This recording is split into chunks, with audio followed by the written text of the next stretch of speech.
Okay, so good morning, everybody. I am calling this meeting of the Public Safety Communications Task Force to order. It's 11:16 on September 27th, and I'm Barbara Neal. The meeting's being recorded, and the recording will be posted to the task force webpage following the meeting. Quick roll call. I can see most task force members. Commissioner Morrison, good morning. Paul White. Yep. Morning. Here. Yep. Mayor Donges, good morning. Good morning. Ron Kumitz, I see you've joined. Hello, good morning. Good morning. And Jim Mack.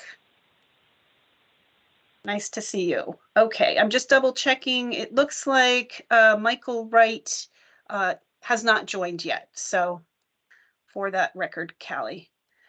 Okay, so we also have several members of the public present and additional guests I see. Let me get my list up here. Let's start with a guest from the Department of Public Safety, Corey Chase. You're muted, Corey. Hello, this is Corey Chase at the Department of Public Safety, the Radio Technology Services Division. Welcome, Corey. Stephen Whitaker, would you like to introduce yourself?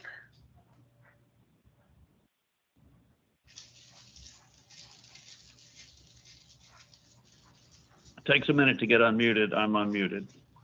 Okay. And you are here. Thanks for joining us, Stephen. Okay.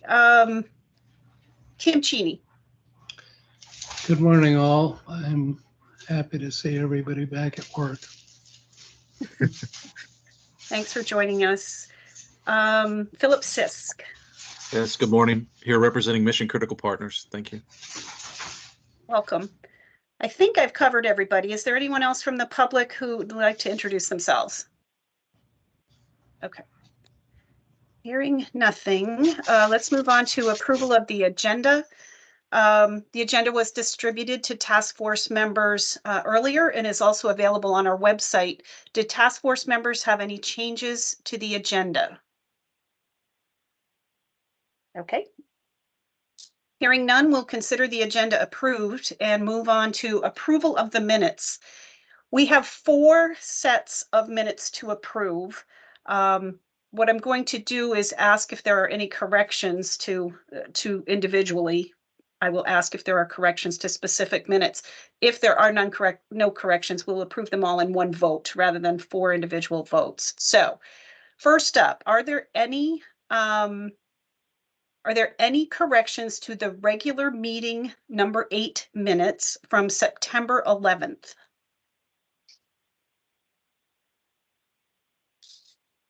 Okay, hearing none. Same question. Sorry, Jen, did you have something? Yeah, that's the one that I haven't had a chance to read. Could we do that one at our next meeting so I have a chance to read it before saying I don't have any additions? And then the 3 special ones, perhaps we could go through and vote on together. Okay, I have no objection to that. Okay, we'll move that approval of regular meeting number 8 to the next meeting. All right, let's move on then to special meeting number 2, which was 15th of September. Any corrections? Okay, hearing none. Special meeting number 3 on the 19th of September. Any corrections to that one?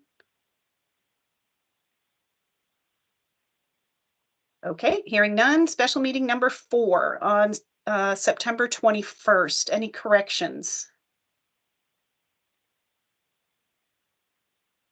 Okay.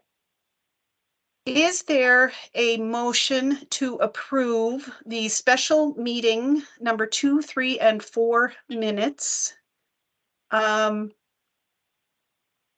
Period. Is there such a motion? I'll make that motion. All right, thank you, Paul. I'll second. Okay. I'll second that. Thank you. Okay, thank you, Mike. Any discussion? All right, all in favor, please raise your hand or say aye. I'm seeing all task force Aye. members. Thank you, Ron, raising their hand, and Ron has indicated aye. So the minutes from those 3 special meetings have been approved, and we will tackle the regular meeting minutes at the next meeting. Okay. All right, next item up, I'm going to hand it off to you, Commissioner. Is a discussion about the status really of the little RFP responses and our evaluation plans. Sure, thank you. The little RFP, which is specific to a task force project manager, someone to be our trusted advisor. That bidding period has closed and we have received 3 responses. That's a period. Next sentence. I would recommend as an evaluation plan that we allow task force members a couple of days to review those 3 proposals. They vary in length from approximately 11 and 12 pages, and one of them is more like 45 pages. And then convene a special meeting for the purpose of being able to discuss that probably in executive session, I would imagine, but that's not a foregone conclusion.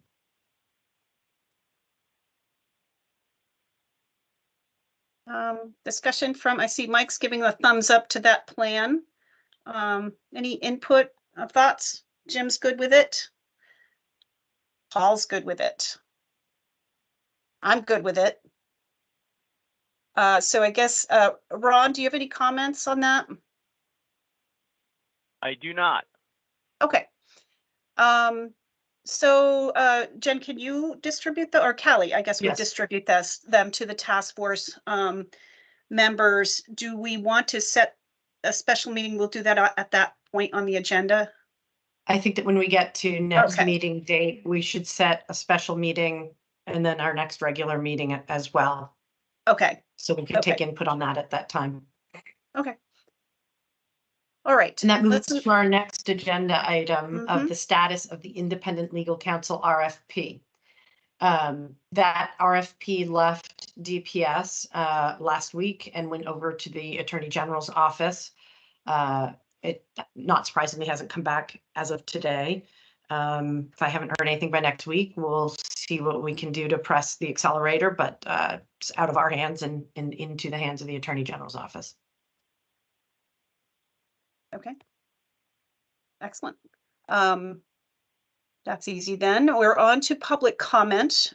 We have a number of people who might want to participate, or a few people anyway. So unless you object, Commissioner, I'd suggest 5 minutes for each.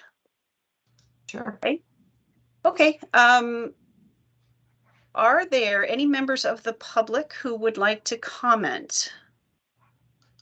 Philip, I see you, and Kim Cheney. I assume Stephen will also want to comment. I will start with Kim Cheney. Thank you, Barb. I want to know whether the submissions for the manager are public. Can we see what was? They are not public documents until we are at the point of having a contract executed. Okay, well, obviously I'd like to see who's interested, but okay, thank you. Okay. Philip Sisk.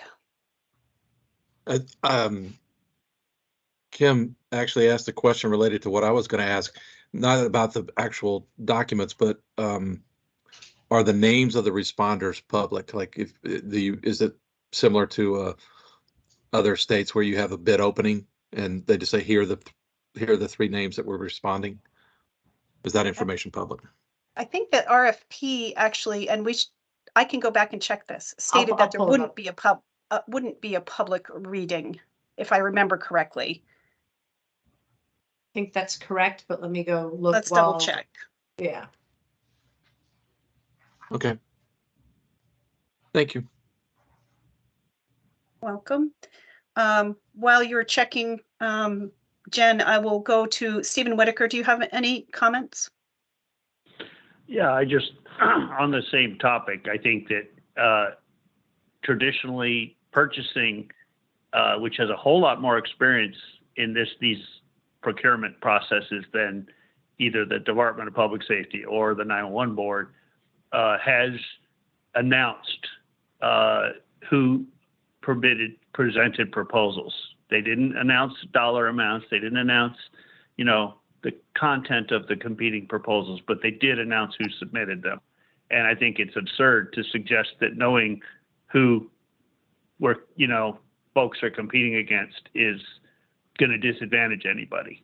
So that's all I have on that topic. I think you should announce who the 3 proposals are from, because a lot of us have expertise and experience in, listening to some of these vendors over time, and might want to, public comment on those things before y'all make a decision behind closed doors.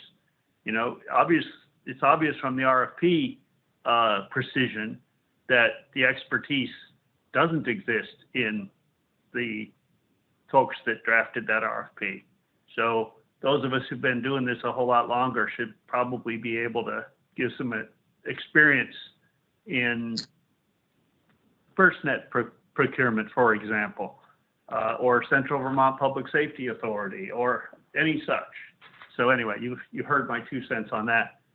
I'm kind of shocked that despite numerous members of the task force knowing that pilot projects are alluded to in the RFP, but not explicitly invited, and yet what they would look like and what are the impacts of the late RFP issuance and the late execution of contracts, which likely will span into November, on being able to get Joint Fiscal Committee to approve a pilot project during 2023. And what steps should be done to mitigate the impacts of those delays. And most of you have heard from me on that topic, but there's no getting around it. If you allow the legislature to have to reopen the issue of deadlines, they're going to start tinkering with lots of other things while your subject matter experts are twiddling their thumbs because they don't know what's going to happen when it finally gets out of the meat grinder. So I would suggest that in the interest of momentum, continuity, critical path, y'all need to talk, even at this meeting, about how to get pilot projects where they'll have the most impact on the Department of Public Safety's workload, and what interim measures should be discussed and or acted upon in order to increase the likelihood of selected vendor or vendors, subject matter experts, would be able to pull a proposal together for approval by this task force and the Joint Fiscal Committee at a December meeting. So can I be more explicit than that? Thank you, Stephen. Let's see. Commissioner, have you found anything to answer the question about the public reading piece? I'm just waiting on a call back. I should have an answer shortly. Okay, as soon as that answer comes in, we can, well, actually, we're near the end. I guess we can, well, let me ask, we'll come back to this agenda item when you get the information. Is there any new, well, first, is there anybody else from the public who would like to comment that I might have missed? Okay.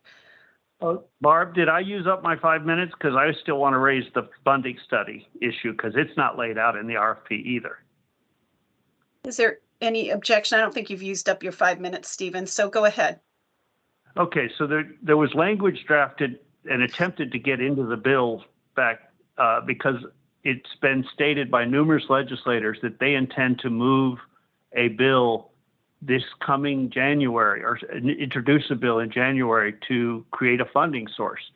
But the analysis has not been done and it's a lot of work to analyze the Universal Service Fund, the telephone personal property tax, the right of fair market value right of way usage fee for broadband providers, et cetera, and the connection charge that's been proposed by the Department of Public Service. And the way that companies are interpreting for themselves whether they're obliged to pay taxes. Those are the funding sources. Half of the work has already been done prior by a consultant that was awarded, a $100,000 contract a few years ago. So the foundation is there, but it's not at all clear from the RFP that went out that you're inviting proposals to address those issues. And it would have to be somebody who pretty much understands Vermont, knows their way around, and can get a product to the legislature, say, by March. So I think, y'all should consider, or at least discuss, whether a separate RFP should be issued for that, because it's not going to be a cheap study. It's easily going to be $100,000, and it's not at all clear that it's unlikely that any of the responders to this big RFP are going to have their head anywhere near around this issue or the time sensitive. So, and they're going to be flat out trying to get pilot projects planned. So I encourage you to put a funding study on the table for discussion, possibly for a second RFP. Okay, thank you for your input, Stephen. Jim, So, Mac. yes, so we can release the names. 5.1.2. Oh, hold on one sec, Jen, I'm Go sorry. ahead, Jim, Jim. Go ahead. Jim, Mac. No, I was just gonna say what she was gonna say. I was just reading the bid thing. Correct. So we Okay. can release the names of the vendors who have submitted. I'm just trying to find the email. Sorry, my inbox is a hot mess. Right here. So we can release those names, and the names of the three bidders are Televate LLC, Federal Engineering Incorporated, and the third is called Network Building and Consulting. It's Network Building with a plus sign, consulting. Fair enough. Okay. Is there any other public comment? Okay. I Any would new? just like to say thank you for that information. You're welcome. Okay, you're welcome. Kim Cheney, one more comment? Yeah, the task force might want to know that both Televate and Federal bid on doing the study for Central Vermont Public Service. And Public Safety Authority. the public safety, sorry. So that information is available if anybody wants to look at it. Okay. Thank you. All right, moving on to any new business from task force members. Well, I think that we should have a discussion as a task force about this funding study RFP. I completely appreciate what Mr. Whitaker is saying. There is a finite pot of money that we've been authorized in this first round of funding.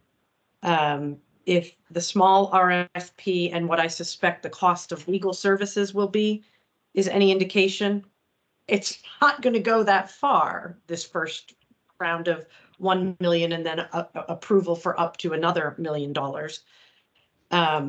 So there is certainly not a bottomless pile of money.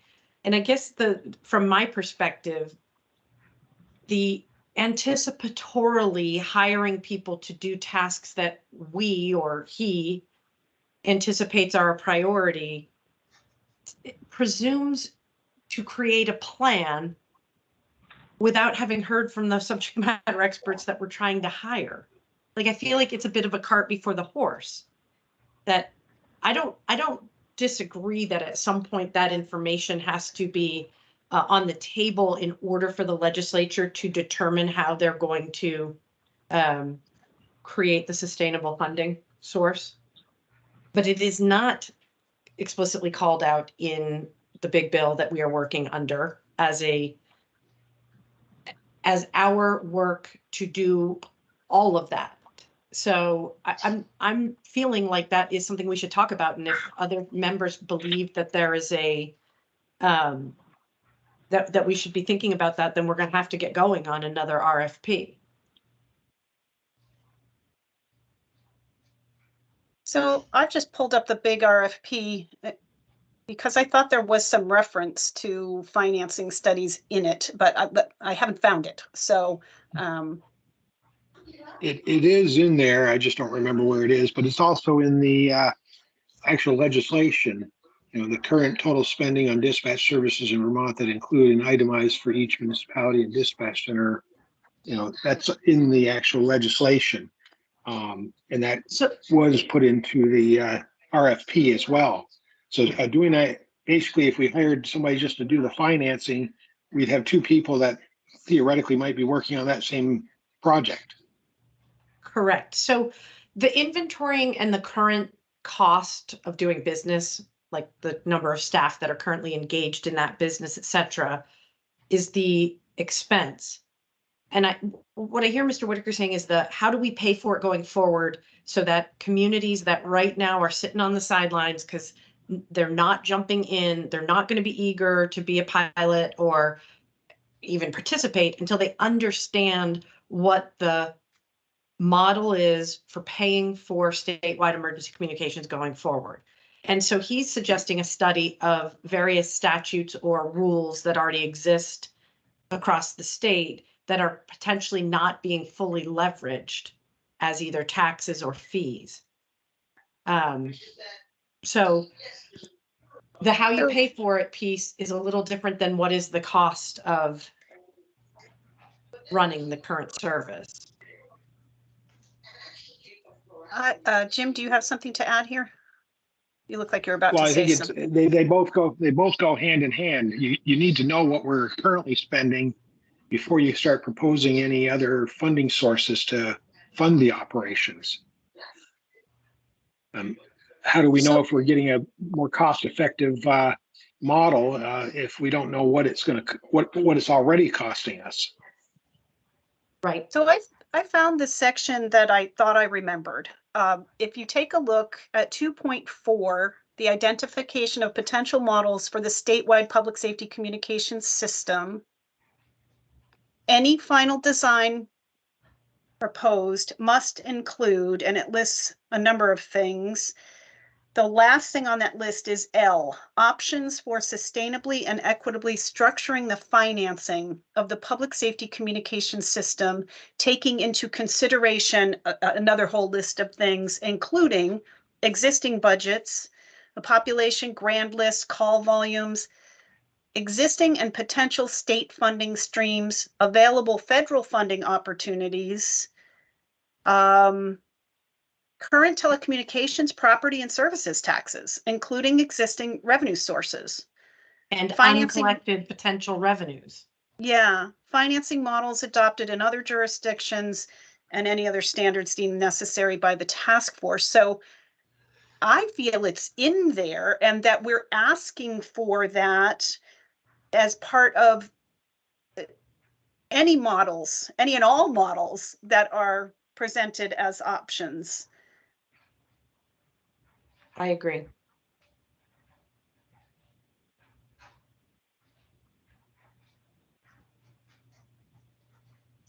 Anything else on that? So, or do we need to discuss the additional funding studies more, or are we good?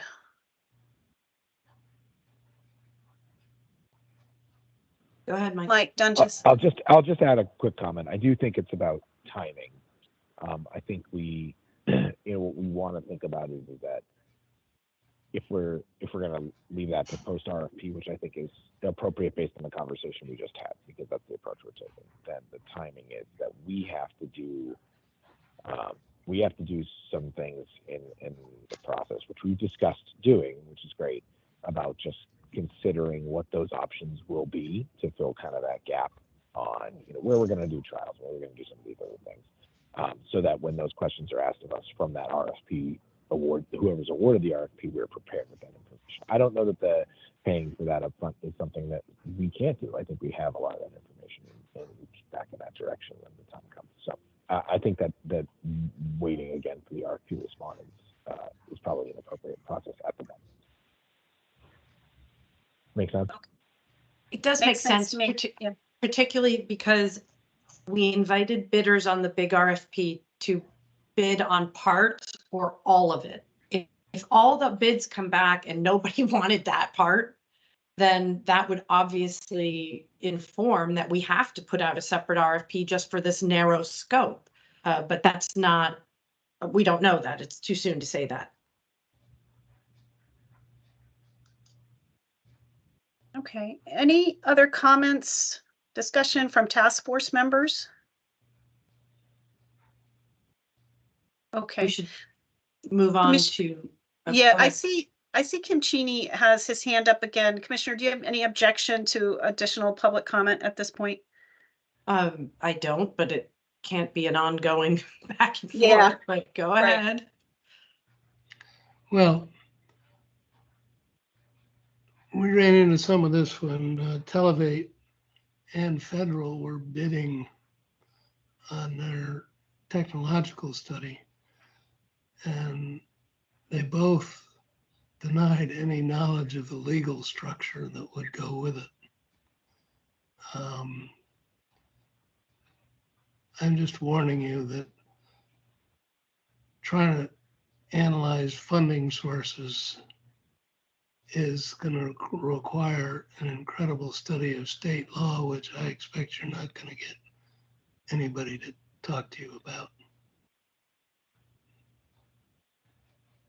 in Okay, any depth. Thank you for listening. sure. Thank you And for that input. I have a 10-second comment on the same thing. Okay, That keep in mind the timing that House Ways and Means intends to launch a bill this January to create a funding source, and they will be hogtied and unable to do that in an informed manner if we don't get this.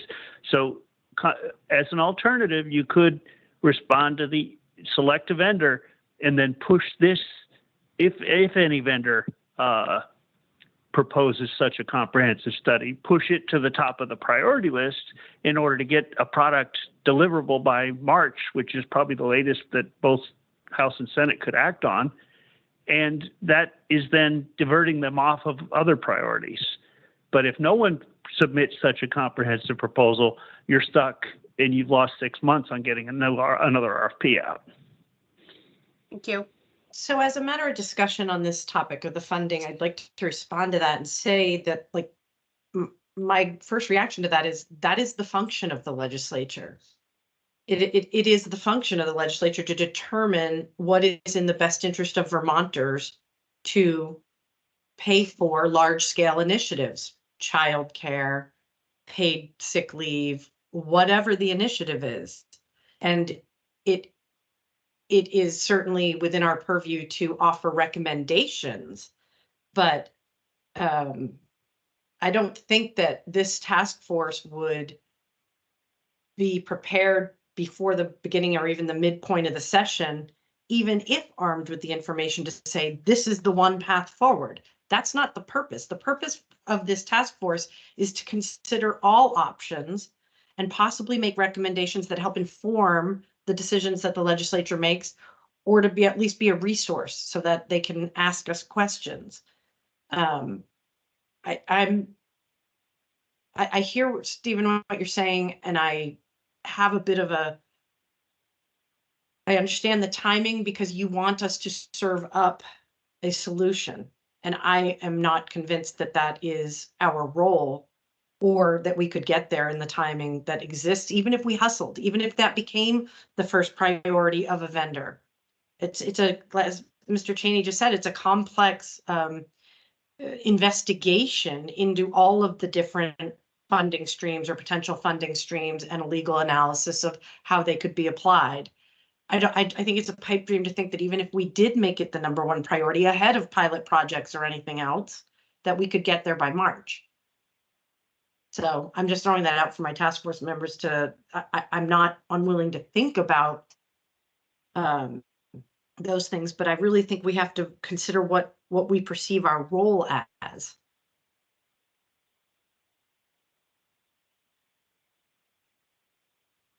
Right. I'd suggest that we wait for the responses to come in on the big RFP and then evaluate, have this same conversation then, right? As to what we're expecting from a vendor and what other needs there might be related to this and probably other things in the RFP.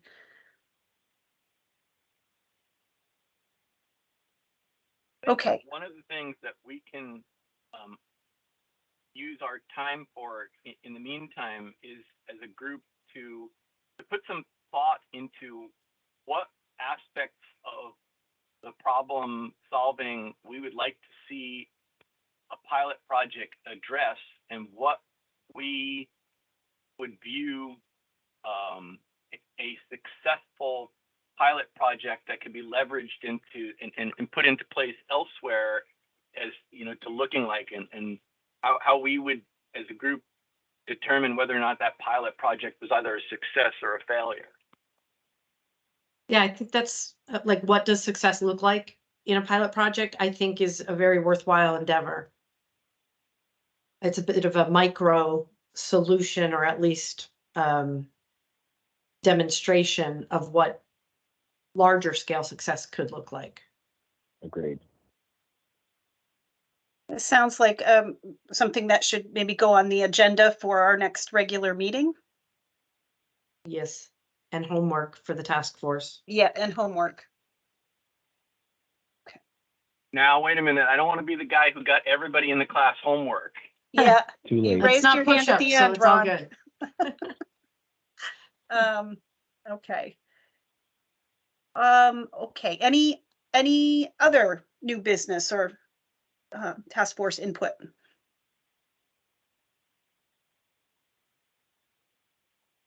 Okay. I think then we are on to set the next meeting date. Not that it really impacts much, but I will let you know that I am out of the office for the next 2 weeks and not able to attend the meetings, but the show must go on, right? So there's lots of decisions to be made. I intend to get any input that I might have on the little RFP responses over to Commissioner Morrison before I leave. So she'll at least know my thoughts.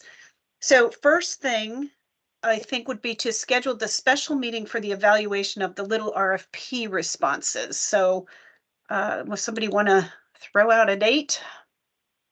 Well, just looking at the timing of this, I'm going to work backwards. I would propose that our next regular meeting be 2 weeks from today on Wednesday, the 11th. Regular Okay. meet. Okay. Right, regular meeting. Okay. And I'm looking at the next week and thinking that if I get these over to everybody today, it gives people the 28th, 29th, and Monday to read through these RFPs. We could do Tuesday the 3rd for a special meeting if that works for everyone's schedule, or Wednesday the 4th, I suppose.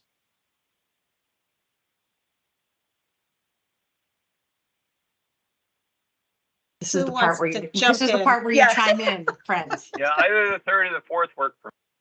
3rd or 4th, okay. 3rd works for me. 3rd. I'm looking. Yeah, this is Paul. Either the 3rd or the 4th are fine with me. I will not be able to be here on the 11th, just Okay. for what it's worth. But I'm also out on the 11th, so you just want to be mindful that you have a quorum. Yeah. Okay. The 3rd or the 4th work for me, just depending on the time. Did we pick a time? 10, 11, either of those, noon, I could do 11 on both days. I could do 11 o'clock on Tuesday, the 3rd. Does that work? Yes. Yep. All right. So special meeting, Tuesday, October 3rd, at 11 a.m. And then the next regular meeting on the 11th, this is where we're going to really need to be clear that everyone is good with that day, because otherwise we will not have a quorum. So I'm Barb and available on Paula, the 11th, except in the very early morning. I have an appointment at 8:30, so 11 o'clock might be cutting it close for me. okay. I could do the afternoon of the 11th or the midday hours of the 12th, Thursday the 12th, if that's better for you, Paul. I'm wide open on the 12th. How does Thursday the 12th look to people? I can do 10 to noon or 2 to 4. I'm good on the 12th. Yep, I can do on 10, the 12th. 10 to noon. The 12th, 10 a.m. Let's schedule it for 90 minutes and see if we need it all. Go ahead, Callie. So I have a meeting at 10 on the 12th, but I don't know if anybody else would be available. We will find someone. Don't you worry. Yeah, Okay. yeah, I can check with Sonny.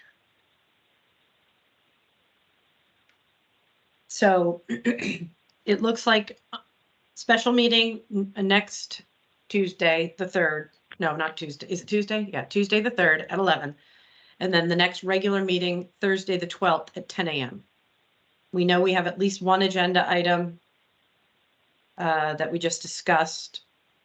And there will, on the special meeting, there will most certainly be an executive session. And I don't believe there's any other agenda items for the special meeting. Correct? I don't think so. Okay, so it's basically a meeting for the purpose of reviewing the little RFP responses. Yes, so I Okay. can, before I go, put together like the draft RFPs. And maybe, what I'll do maybe is, for the regular meeting, Jen, I could send what we have now to you, and then as you get closer, you can finalize it and get it to Callie if there's things that need to come on or off that agenda before Yeah, that then. works. Does that make sense? Yep, that works. We will make it all come together. Okay, Excellent. very good. Then the next couple of meetings are set. Yes.